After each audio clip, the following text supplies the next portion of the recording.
motivohem shumë tek arti. Çai duket vetja kësaj. Një vend tropikal, ndoshta Meksika. Sandalet traktor që vishen, ato nuk i kam veshur asnjëherë. Rëndësika që unë ndihem mirë, kjo është e gjitha, nuk e kam problem. Është diçka që më gjeti, nuk e kërkova. Një perëndim romantik muzgu. Mirela, një filxhan kafe mëngjesi apo një gotë vere në darkë? Një gotë verë në darkë. Cila është aroma që të përfaqëson? Ndoshta aromat pikante, druri.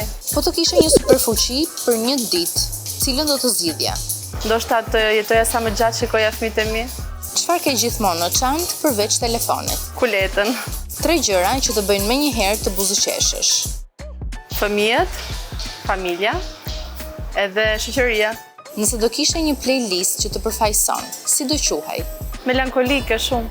Një kombinim që e vesh gjithmonë kur nuk ke çfarë të veshësh. Gjinse dhe t-shirt. Me këtë ndaje një ditë relaksi, total, pa rrjete sociale. Përveç familjes që mos ta them gjithmonë, shoqja ime ngushtë. Cili është komplimenti më i bukur që ke marrë ndonjëherë? Sa pozitive që je. Po një koment negativ tek i cili mbase të ka mbetur mendja gjatë. Nuk më ka mbetur mendja, por mund të ketë qenë një çaj duket vetja kësaj. Si përballon komentet negative? Me shumë sportivitet, edhe pse janë shumë pak. Cila është fjala që të përshkruan më mirë sot? E realizuar. Nëse do të zgjoheshe nesër në një vend tjetër, cili do të doje të ishte ai? Padyshim do ishte një vend tropikal, ndoshta Meksika. Rutina e bukurisë që nuk e anashkalon shumë. Gjithmonë të jesh e kuruar dhe e pastër. A ke një veshje uniform që e përdor gjithmonë? Jo.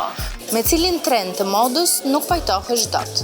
Ndoshta me sandalet traktor që vishen, ato nuk i kam veshur asnjëherë, nuk më përshtaten mua.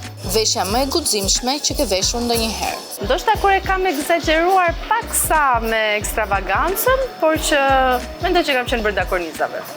Të ka ndodhur ndonjëherë të vishesh për një event dhe kur ke shkuar aty të është dukur sikur ja ke futur kot? Gjithmonë jam ekstra në për evente dhe rëndësika që unë ndihem mirë. Kjo është e gjitha, nuk e kam problem. Si nisi rrugtimi yt si blogere? Rastësisht, mendoj që është diçka që më gjeti, nuk e kërkova. Çfarë është më e vështira në këtë profesion?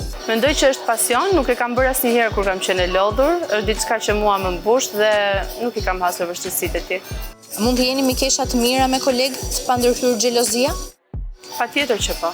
Kur ke një bllokim kreativ, çfarë bën për ta kapërcyer? Dëgjoj muzikë, shikoj ndonjë film, motivohem shumë tek arti. Nëse do të ishe një ngjyrë, cila do të ishte ajo? E bardhë. Një njerëz që është larguar nga jeta, me të cilin do të doje të darkoje? Është gjyshi im që kam humbur kohët e fundit edhe realisht është një mungesë shumë e madhe për mua. Ushqimi që të jep kënaqësi, por të bën të ndihesh në faj. Ëmbëlsirat. Dhe prap nuk keq të dorë. Muzika që po dëgjon së fundmi. Po dëgjoj shumë, e thash në fillim, jam shumë melankolike në muzikë, dëgjoj shumë balade rock. Seriali që ke ndjekur dhe e ke mbaruar më së shpejti. Të gjitha serialet i mbaroj në një frymë, shoh shumë seriale. Libra apo podcaste? Libra. Bëhesh më kreative natën apo gjatë ditës? Natën. Një agimi freskët mëngjesi apo një perëndim romantik muzgu? Një perëndim romantik muzgu.